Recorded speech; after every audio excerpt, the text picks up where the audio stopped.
How old were you when you first started reading comics, and what were some of the comics that influenced you, that stuck with you?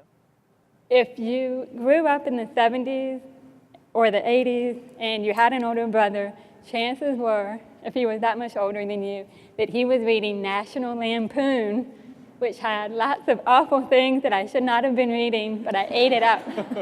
I started reading probably the newspaper strips, Peanuts in the Sunday paper. Pogo was a big favorite of mine. And Mad Magazine was also a huge favorite of mine. And in fact, before I could even read, my father would read Mad Magazine to me. And he loved Don Martin, and so did I. And that was it. I was hooked on comics. What I really remember vividly is the magazine Pilote that actually was inspired by Mad. A lot of those French artists had seen Mad and intended to be comics for kids, but older than Spirou or some of the other traditional magazines. And in that was a strip by Fred of Philemon, and it's actually been one of my immense pleasure to publish this for the first time in the US a couple months ago. I started collecting comics in the 5th grade. I remember going to the bookstore with my mom, and I saw this issue of Marvel 2-in-1 with The Thing and Rom the Space Knight, and I thought it was awesome. I brought it up to my mom and I asked her to buy it for me, and she wouldn't because she thought the Thing looked really scary. So instead she bought me a Superman comic. In the story, the bomb drops in 1986 and it kills off almost everybody in the world. And that story, like, it blew my mind in multiple ways. You know, I stayed up nights thinking about the atomic bomb and all the mutations that can result from an atomic blast. And I also stayed up nights thinking about comics, about how this combination of words and pictures just did something inside of me that neither words nor pictures had done on their own. If you could recommend 2 books that every library should carry, what 2 books would those be? How about Usagi Yojimbo? Do you have Usagi Yojimbo? Yeah. You should get Usagi Yojimbo by Stan Sakai. Stan Sakai is a Japanese-American cartoonist. He's been working on Usagi Yojimbo for years and years and years. Stan Sakai actually does a lot of research, and he puts it into his work, and it shows. You know, it's set in medieval Japan, and all of it is researched. When they do tea ceremonies, when they do bows, everything is authentic. The second book I would recommend is Meanwhile by Jason Shiga. Jason Shiga is a friend of mine, but even if I hated him as a human being, I would like this book. It's a choose your own adventure. It's all about time travel. It's brilliant.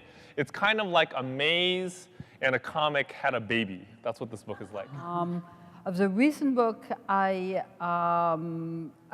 love the book by the Tamaki cousins that came out this summer, and I think that one of the things that I see on the horizon is more comics by women, which is fantastic. It's here. It's not on the horizon. Yeah. It's happening. Yeah, Raina Tagelmeier has done a lot of great books.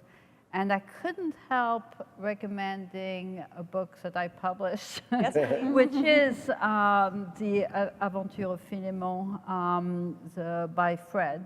So he's mixing British literature as well as Greek mythology, as well as French literature, fairy tales, and it's just a real inspiration to all European cartoonists, unknown until now in the US. I would want every library to have Hark a Vagrant by Kate Beaton.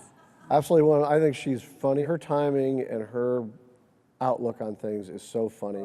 I'm a big fan of a guy named Tom Gauld. Oh, yes. Who did a couple of books that I really like. One is Goliath. And it's basically David and Goliath, but kind of told more from Goliath's side, and it's not what you think. And he also did a book called You're All Just Jealous of My Jetpack. One of mine is actually not necessarily comics, but it's for the kids who want to create comics.